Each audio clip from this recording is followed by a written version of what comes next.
Amém, graças a Deus. Vamos sentar, meus irmãos, podem sentar no seu lugar. Que bom estar aqui com vocês. Fazia tanto tempo que eu não vinha pregar no domingo e aqui à tarde. Me desorganizei todo em novembro, porque novembro é um mês que tem muitos aniversários das paróquias da nossa diocese. Então eu tive que estar em Porto de Galinha, tive que estar em Enseada dos Corais, tive que estar não sei aonde. Me enrolei e fazia muito tempo que eu não vinha nos cultos. E de tarde, eu não me lembro da última vez que eu vim no culto à tarde, faz muito tempo. E eu só ficava vendo pela internet, e é ruim porque no dia seguinte do culto, eles cortam o culto todo, só deixam uma mensagem, porque o YouTube não permite que a gente fique reproduzindo as músicas que tem direito autoral. E aí eu só ouvia o sermão, eu querendo ver os rostinhos e tudo, não conseguia. Mas que bom que eu estou aqui com vocês de novo, num dia que é um dia muito especial para a nossa igreja, é um dia de festa. O próximo culto, o culto da noite, a gente vai confirmar mais de 200 pessoas. Eu perdi a conta, o Mago também não está aqui. 262 novos membros, veja que coisa mais linda. Então, um dia de muita festa. Eu estou aqui com o bispo Sérgio Presta, que é o nosso bispo lá de São Paulo, e outros 3 bispos vão chegar ainda para o culto da noite para me ajudarem, porque é muita gente para a gente confirmar, e eu estou muito feliz com isso. Hoje também estou muito feliz, porque recebi uma ligação às 2 da tarde, mais ou menos, de Mônica, que é minha amiga, minha irmã, minha intercessora. Mônica ligou para mim, está aqui na primeira fileira, e disse: Ivanzinho, hoje quem está indo para o culto da tarde é mamãe, Dona Ruth. Dona Ruth está aqui na primeira fileira. Fica em pé, Dona Ruth. Mônica, levanta ela aí. Olha que coisa linda. Vixe. Dona Ruth, ela é mãe do meu compadre Antônio, de Mônica, de Marcli, que estão aqui, e de muitos outros filhos. Ela é avó de JH, João Henrique, que é namorado de Sofia, filha de Zé de Paula. Ela é avó de Vitor e Miguel, e de tantas outras pessoas. E ela é uma inspiração para a gente, líder do movimento carismático na nossa igreja, e uma mãe espiritual para mim. Então, estar com a senhora é sempre uma alegria muito grande. O bispo Sérgio se ajoelhou ali nos pés dela, e a gente está muito grato que a senhora está aqui. Amo muito a senhora. E ele também lhe ama, apesar da gente, né? Amém. Obrigado, Dona Ruth. Às vezes me criticam, com razão, obviamente, dizendo que eu sou muito entusiasmado demais, que eu tenho que me acalmar um pouquinho. Eu estou ficando melhor, porque o cara vai envelhecendo, vai ficando mais tranquilo. Mas, é verdade. Eu senti uma crítica aqui, mas é verdade, a gente vai envelhecendo, vai ficando um pouco mais tranquilo. Mas, embora que essas críticas devam existir, tem uma coisa que eu acho que às vezes não é que a gente tem de mais, é que algumas pessoas têm de menos, que é vontade de fazer as coisas de verdade. Por que eu estou dizendo isso? Porque desde de manhã eu estou com esse negócio na cabeça. Eu preguei às 8, preguei às 10, e foi um sermão diferente desse que eu vou pregar agora, mas isso está no meu coração desde de manhã cedinho, quando cheguei aqui. Olhei para o povo e sabe a impressão que dá? Impressão, não estou dizendo que é verdade, porque eu não posso julgar o coração de ninguém, mas a impressão que dá é que algumas pessoas vivem, por viver, muito no piloto automático. E fazem, não estou nem falando só da espiritualidade, estou falando de tudo. O cara vai para a academia treinar, ou vai praticar um esporte. Aí vai se der, se também não der, não vai. Se melhorar, melhorou. Se não melhorar, vai ficar ruim para o resto da vida. Aí vai estudar, aí estuda, mas assim, se passar, passou, se não passar também. Aí vai trabalhar, e se fizer um bom trabalho. Sabe uma turma muito blasé demais? Eu me preocupo com isso. Eu sei que você talvez não precise ser feito eu, ligado na tomada, mas a gente tem que encontrar algum equilíbrio, porque na vida nós precisamos ter intencionalidades e precisamos querer crescer. Você veja, eu não parece, eu sei que não parece, mas eu gosto muito de esportes, e eu gosto de praticar esporte. Eu pratico esporte todos os dias, e eu sou ruim em todos os esportes que eu pratico. Mas veja, você pode rir, é verdade, mas você acha que eu me acomodo com esse negócio? Eu não me acomodo de jeito nenhum. Eu quero melhorar. Eu sou ruim porque eu sou ruim, porque eu não tenho tanto talento assim. Mas eu, quando vou jogar tênis, eu vou e quero treinar, e gosto de competir, gosto de melhorar e treinar. Eu agora me encantei por um negócio chamado futevôlei, vê? Aqui a gente inventou de ter uma areninha de futevôlei, e a turma começou a querer me botar para jogar. Mateus resolveu que ia me ensinar, e eu agora estou numa secura de jogar futevôlei. Essa semana eu já joguei futevôlei, vou jogar amanhã de novo, que é feriado. e quarta-feira eu vou jogar de novo. E eu não estou dizendo que você tem que jogar futebol, mas assim, eu não me acomodo de ser ruim, não. Mateus reclama comigo, mas eu fui ontem assistir um jogo dele, o jogo valendo, de competição, ele com outra pessoa. Meu irmão, ele reclamou tanto com o cara, eu fiquei com tanta pena do parceiro dele. O parceiro dele levou esporro, do primeiro ao último ponto levou esporro. E eu estava assistindo um jogo com Thaís, eu e Thaís, e Davi, meu filho. Aí eu disse, comigo ele não reclama muito assim, não. Aí ela, porque tu é o bispo. Aí eu disse, mas ele deve reclamar mais. Porque eu quero melhorar. E você tem que querer melhorar. E na espiritualidade, isso precisa ser verdade. Não dá para sentar na cadeira do banco da igreja, domingo após domingo, e ficar só tanto passivo, esperando as coisas acontecerem, sem ter vontade de crescer espiritualmente, sem ter vontade de fazer valer todo domingo, ou toda célula, todo discipulado, todo conecta, de não ir por ir, para trabalhar no encontro de jovens no Realidade, mas fazer valer cada dia que você está vivendo com Cristo. Esse texto lindíssimo que nós lemos, que o reverendo Gilberto, acho que foi que leu, não, quem foi que leu? Foi Mateus mesmo que leu, né? Nós vamos ser encontrados do Senhor quando buscarmos Ele como de todo o coração. A gente não busca de qualquer jeito, a gente não busca só um pouquinho, a gente busca de todo o coração. Nós todos temos encontros com Cristo. Hoje é um encontro com Cristo. E isso pode ser também no seu secreto, na sua casa, não precisa nem da igreja, para nós termos encontros com Cristo. Mas aqui, na igreja, isso é algo mais sublime, porque nós estamos encontrando com Cristo literalmente, no corpo e no sangue de Cristo, presença real de Cristo. E o que é que isso tem significado para a gente, domingo após domingo? O que é que significa vir, confessar, cantar, ouvir uma palavra e participar da Santa Eucaristia? Se você não der significado, eu gosto de usar uma palavra, que eu sei que ela tem sido usada demais, mas mesmo assim eu gosto, que é, se nós não dermos intencionalidade em tudo que nós fizermos, vai chegar uma hora, se não já chegou, que tudo fica muito repetitivo.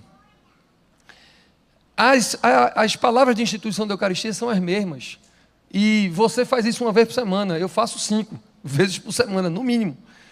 Então, se eu fizer isso no piloto automático, dizer o que eu tenho que dizer, fazer as orações que eu tenho que fazer, ou pregar esses sermões que a gente prega já há 30 anos, isso vai chegar uma hora que, porque a palavra está vindo, é muito popular, eu ia dizer que enchia, mas não é isso, torna monótono a vida, porque isso vai ser feito de qualquer jeito. E eu acho que hoje Deus está nos chamando. Eu tenho orado, essa tarde eu estou orando, desde meio-dia que eu estou orando por essa mensagem agora, para que a gente saia desse piloto automático e dê intencionalidade na nossa espiritualidade, e mais ainda, e dê significado aos nossos encontros com Cristo, aqui no culto e em qualquer outro lugar que você esteja. Amém? Eu quero contar 3 histórias muito rápidas, de 3 encontros com Cristo, características desse encontro, e que se parecem muito com os encontros que nós temos com Cristo. Eu vou contar a história de 3 personagens que eu gosto muito, e eu quero que você reflita comigo sobre como têm sido os seus encontros com Cristo. Se os seus encontros com Cristo estão carregados de significado, de intencionalidade e de prazer, ou se os seus encontros com Cristo têm se caracterizado por encontros que podiam não ter acontecido e a sua vida não mudava.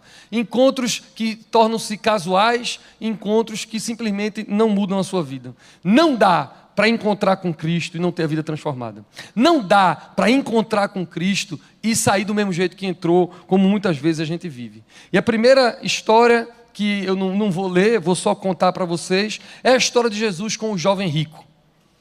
Eu estou vendo ali, tem um amigo meu que está aqui, um grande amigo meu, Derek, ele está ali, ele é do Conselho da Ponte, está aqui nos visitando hoje com sua esposa, Clarice, e seus filhos, e Derek vai lembrar disso, porque a gente tem uma história muito antiga com esse texto. Uma vez eu fui pregar num acampamento, num retirozinho, com alguns adolescentes em Itamaracá, e Derek estava lá, e eu preguei sobre esse encontro.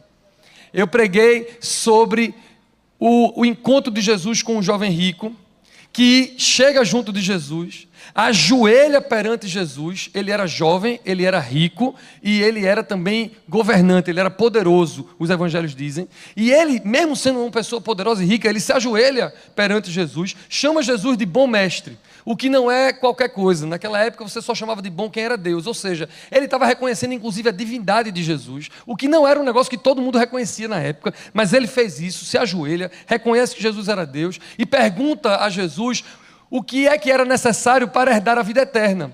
Ele queria ir para o céu e ele pergunta o que é que precisava para ir para o céu.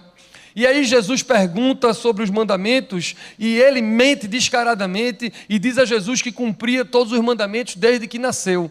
E não existe nenhuma pessoa na terra, segundo a palavra de Deus, que cumpra todos os mandamentos desde que nasceu.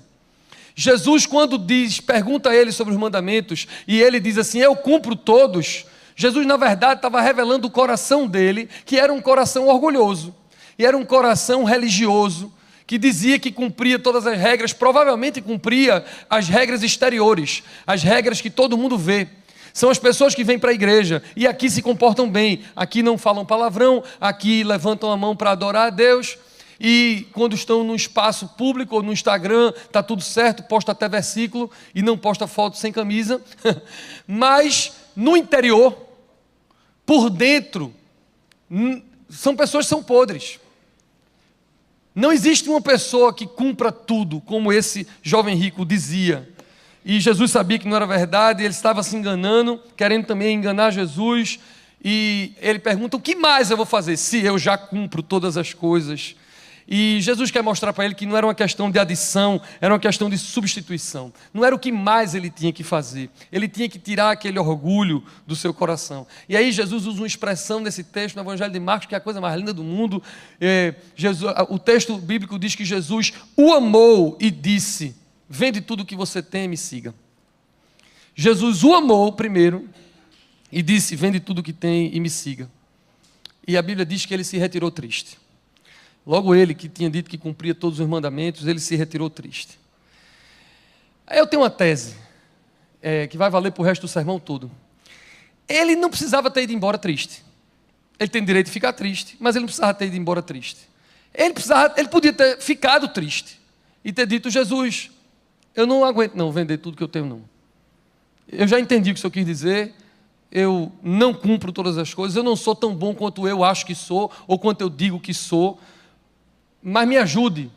Ele não fez isso, ele não ficou, ele se retirou triste. Para poucas pessoas, Jesus fez esse convite, segue-me. Aquelas pessoas que Jesus disse, segue-me, seguiram ele, são os apóstolos que a gente conhece. Mateus estava na coletoria, Jesus só olhou para a cara dele e fez, vem, segue-me, e ele foi. Esse cara estava negando um convite para ser apóstolo de Jesus. Esse cara estava negando um convite para entrar num círculo íntimo de Jesus, de quem seguia e caminhava com Jesus. Mas ele preferiu se retirar triste. Ou seja, ele estava disposto a se relacionar com o mestre, porque ele chama Jesus de Rabi. Ele estava disposto a se relacionar com Jesus como Deus, porque ele chama ele de bom mestre. Mas ele não estava disposto a se relacionar com Jesus como Senhor, para que ele obedecesse aquilo que Jesus estava dizendo a ele. E nós, quando nos encontramos com Cristo, você está aqui, você já fez uma realidade do encontro jovem concílio, ou então você está aqui, entrou num culto e tem vindo, tem gostado, glória a Deus por isso.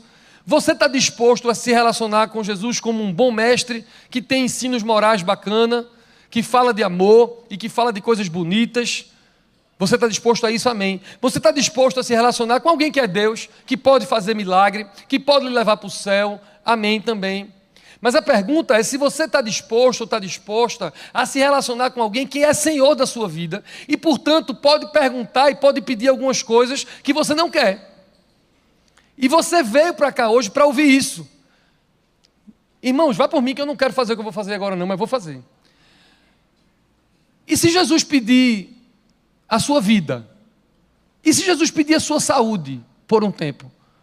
E se Jesus pedir o seu relacionamento, que você ama mais o seu relacionamento do que a Deus? E se Jesus pedir o seu emprego, que você ama tanto, às vezes ama mais do que ama a Deus? Qual é a sua decisão?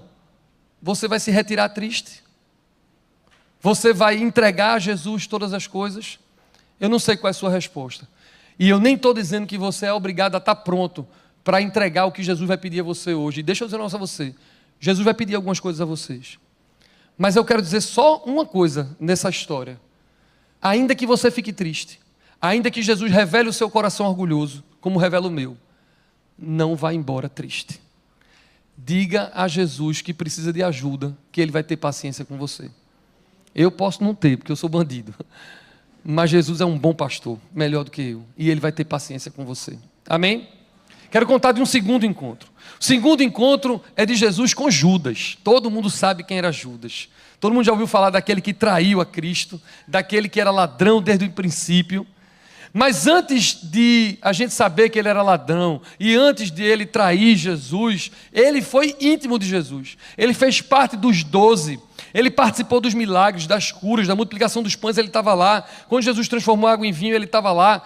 Quando Jesus andou sobre as águas e Pedro andou um pouquinho, Judas também estava lá. Sendo que, quando a pressão chegou, os religiosos estavam se revoltando com Jesus, que não fazia o que eles queriam. Quando a decisão de Jesus foi diferente da que ele queria, ele falhou e ele traiu Jesus. Eu sou advogado do começo ao fim, não tem jeito, e já vai eu aqui querer defender Judas um pouquinho. Não tem muita defesa, porque a Bíblia diz que ele era ladrão desde o princípio. Mas assim, alguma defesa tem. Tem um livro, uma biografia, é um romance, obviamente, é um romance chamado Eu, Judas, que eu gosto muito, que eu li, e que desde que eu li, que eu fico querendo defender Judas um pouquinho. Porque há uma tese, e essa não é uma tese absurda, é uma tese tão boa que para quem gosta de The Chosen e está em dia, eu acho que o autor de The Chosen, o diretor, ele pega metade dessa tese, mas longe do coração de Jesus, daquilo que é importante. Então o jovem rico não gostou do que Jesus pediu a ele, Judas não gostou do que Jesus veio fazer. Um se retirou triste, o outro morreu triste. A minha pergunta para você hoje é: e se o plano de Deus para a sua vida for diferente do seu? Olhe, quem gosta de fazer plano está aqui. Eu gosto de fazer plano e gosto de sonhar. E eu já fiz muitos planos e muitos sonhos. Muitos deles Deus quis realizar. Muitos outros Deus não quis realizar. Na área do ministério, por exemplo, todas as vezes que eu estava me acostumando com o sonho, Jesus tirou meu sonho e me deu outra coisa para fazer. E quem é que sonha ter problema? Ninguém sonha ter problema, mas eu tenho problema, como você também tem problema. A gente tem que se acostumar que os sonhos de Deus e os planos de Deus são melhores do que os nossos. A gente tem que se acostumar a entender que a vontade de Deus é boa, perfeita e agradável. Mas sabe o que é que tem acontecido? E isso me deixa com o coração de pastor apertadinho. É a gente fazer planos de boa fé, fazer planos espirituais, fazer planos bons, fazer planos justos, lícitos. Mas quando Jesus mostra que o plano dele é diferente, a gente faz beicinho, a gente, além de ficar triste, que tem direito de ficar triste, a gente sai, a gente se dá o direito, e isso é justificativa para nós descontarmos em outras pessoas, nos afastarmos. Foi o caso do que aconteceu com Judas. Meu irmão, você tem direito de sonhar com uma família, mas se Deus não quiser lhe dar a sua família, vá no plano de Deus que é melhor para você. Minha irmã, você tem direito de querer a sua faculdade, aquela que você sonhou a vida inteira desde criancinha. Mas se Deus não tiver esse plano, vá no plano de Deus que é melhor do que o seu. Meu amigo, se o seu sonho era ter aquele contrato, aquela posição na empresa, e Deus der outra coisa para você, vá por mim. Os sonhos de Deus são melhores do que os seus. Você tem direito de sonhar, eu também tenho direito de sonhar, mas a gente vai ser mais feliz, mais pleno, espiritualmente profundo, maduro, e vai fazer valer com intencionalidade cada encontro com Jesus, se nós entendermos que os planos dele são melhores do que o nosso. Não deixe uma raiz de Judas entrar no seu coração. Não queira ajudar Jesus a fazer o seu plano. Deixa Deus se encarregar de fazer o plano dele e viva. Há coisas mais importantes do que os seus sonhos de infância. Eu vou dizer isso porque eu sei que isso é profético e tem mais de uma pessoa que precisa entender isso. Os sonhos de Deus são mais importantes do que os seus sonhos de infância. Amém? Vamos para o último encontro. O encontro de Pedro. Pedro é o personagem que eu mais me identifico na Bíblia. Logo, todo mundo sabe, ele é impulsivo, ele é bocão, ele é muito maluco, por isso que eu me acho parecido com ele. Ele foi, por outro lado, também um dos mais íntimos de Jesus. Jesus andava com os 12, mas andava dentre os 12 com os 3, Pedro, Tiago e João. Pedro foi o líder dos apóstolos antes da crucificação, depois da crucificação, na ressurreição. Pedro era fiel, mas medroso. Meu Deus, como eu sou medroso. Eu quero ser mais fiel, mas a parte do medroso parece que eu já herdei de Pedro. Corajoso para cortar a orelha de um soldado que foi prender Jesus e covarde para negar a Cristo Jesus no mesmo dia, 3 vezes, na mesma noite. Era corajoso e covarde. E no final da vida dele, ele tem aquele encontro de restauração lá no Evangelho de João, no capítulo 21, se não me engano, aquela restauração linda na praia, depois que Jesus está ressurreto, e para cada vez que Pedro negou Jesus, foi uma pergunta que Jesus fez: tu me amas? E ele diz: sim, tu sabes que eu te amo, e Jesus então chama ele para apacentar as ovelhas. Mas o grande problema de Pedro era a inconstância. Pedro, no mesmo dia, pega uma espada e também ele nega. E em outra passagem, no mesmo dia, ele dá uma declaração inspirada pelo Espírito Santo: tu és o Messias, o Filho do Deus vivo. E no mesmo momento, quando Jesus queria ir morrer em Jerusalém, Pedro faz: a gente não vai voltar para Jerusalém não. E aí Jesus diz: afasta de mim, Satanás. Então, veja a inconstância de alguém que era inspirado pelo Espírito para fazer uma declaração e alguém que era usado por Satanás para querer impedir o que Jesus queria fazer. Esse era Pedro. Era um cara que, quando Jesus morreu, antes de Jesus ressuscitar, esse grande líder, que agora estava triste porque tinha negado Jesus, desiste do ministério, vai pescar, que era o que ele sabia fazer, vai para a praia pescar. Mas no mesmo momento que ele é ali, vacilante, e vai voltar a pescar, quando ele vê Jesus na praia, a Bíblia não diz que ele foi se encontrar com Jesus na praia. Ele largou tudo no barco, nu, nadando, desesperado para encontrar Jesus, porque ele era essa inconstância que eu sou e alguns de vocês podem ser também. Agora, esse covarde, inconstante, quando está cheio do Espírito Santo em Pentecostes, se torna o mais corajoso de todos. Levanta para pregar um sermão que se converte em 4.000 pessoas de cara, e nesse sermão ele bota o dedo na cara dos judeus que estavam na frente dele e diz assim: vocês mataram Jesus Cristo, ele era o Messias, sem nenhum medo de morrer. É preso e não tem medo, e sai, e ora e volta para orar. É esse cara. Mas esse cara, que cheio do Espírito Santo, era corajoso e era o grande líder, também continuou sendo um pecador, porque ele não era um anjo ainda. Eu e vocês, a gente pode crescer espiritualmente, a gente pode, cheio do Espírito Santo, melhorar, a gente pode ser inspirado, fazer grandes coisas, mas isso não vai significar que a gente está pronto. Porque quem conhece a história, especialmente a carta de Paulo às Gálatas e outras cartas, a carta de Paulo a Pedro, você vai saber que Paulo também teve que dar uma exortação em Pedro, porque Pedro, mesmo depois disso, continuou errando, cometendo alguns deslizes, e Paulo teve que puxar a orelha dele.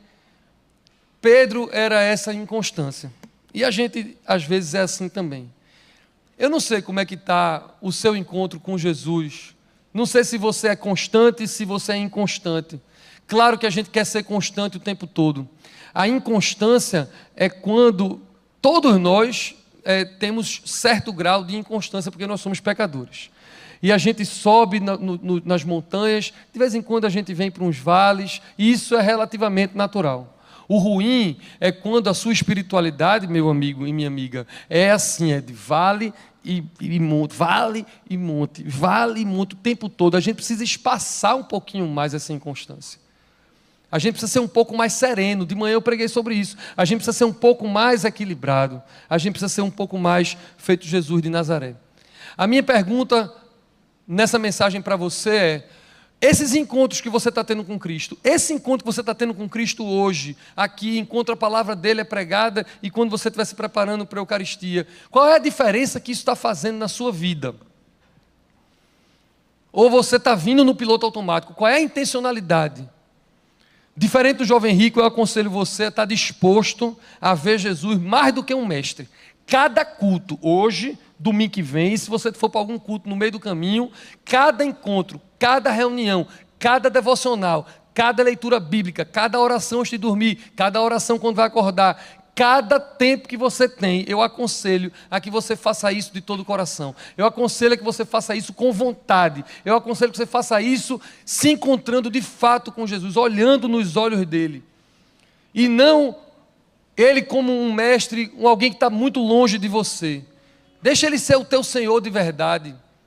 Vem para cá, e quando tu vem para cá, ora e diz assim: eu quero ouvir a tua voz. Eu não quero mais um culto. Eu quero ser cheio de ti na Eucaristia. Eu não quero entrar na fila, pegar um pedaço de pão asmo e colocar na boca. Eu quero encontrar com o Senhor. Não vai ser o pão asmo e o vinho. Eu quero o teu corpo e o teu sangue, presença real, que para você vai ser quando você colocar o seu coração nisso. Quando você der intencionalidade nisso. Cada encontro tem que lhe transformar. Diferente de Judas, eu aconselho você a confiar no plano de Deus que é para você. Hoje, tem muita gente fazendo SSA 2. Semana passada foi SSA 3 e Enem. Estou vendo João Vitor Careca que passou ali. Caio e muitos membros daqui da igreja estão fazendo agora, enquanto a gente está aqui, FPS. Está na hora da gente sonhar mesmo, está na hora da gente fazer planos. Mas deixa eu dizer um negócio para você, fique atento nos planos de Deus, eles são melhores do que os seus. Agora eu quero dizer algumas coisas a você. Primeiro, nunca faça feito Judas. Não desista da vida. Tem graça para você. Tem lugar na mesa para você. Jesus quer resgatar você, não importa o que você fez. Não importa de quão parecido com Judas você seja ou com Pedro você seja. Nunca desista da sua vida. Jesus quer encontrar você a qualquer momento. Amém? Os alcoólatras, eu não sei, vou falar um negócio do que eu não sei. Se tiver alguém aqui, pode me ajudar, eu peço que me ajude. Mas tem uma frase, que eu não sei se é dos alcoólatras, é dos dependentes químicos, eu acho, que dizem assim: eu estou limpo. Quando eu estou um tempo sem beber ou sem tomar droga, ou se de alguma maneira, eles dizem: eu estou limpo por um dia, por 2 dias, por 3 dias. Aí eles fazem uma conta de quantos dias eles estão o tempo todo assim. E em algum lugar eu vi ou eu li um mantra, uma frase, que eles dizem assim: eu estou limpo hoje, só por hoje eu estou limpo. Eu achei tão lindo isso, porque eu quero terminar essa mensagem fazendo uma oração com você, que é assim. Eu vou dar o spoiler da oração que eu quero fazer, porque eu quero que você faça a sua oração. Dizer assim: Senhor, eu estou na tua presença agora, a tua palavra foi proclamada agora, eu vou encontrar contigo na Eucaristia agora, e eu quero sentir a tua presença, diferente de todas as outras vezes. Eu quero ser alimentado, eu quero ter a fé ativada, eu quero ser alimentado hoje, só por hoje. Se amanhã tiver outro culto, você faz essa oração amanhã. No domingo que vem, você faz essa oração domingo que vem. Mas hoje, eu quero que você ore assim, só por hoje. Deixa eu sentir tua presença. Deixa eu cantar como mais do que uma liturgia. Deixa eu pegar esse sentimento que o Senhor está colocando no meu coração agora e transformar ele em fé, em intimidade contigo. Hoje, só por hoje. Que esses encontros que nós temos com Cristo sejam intencionais e transformadores. Curve sua cabeça, feche seus olhos. Vamos orar.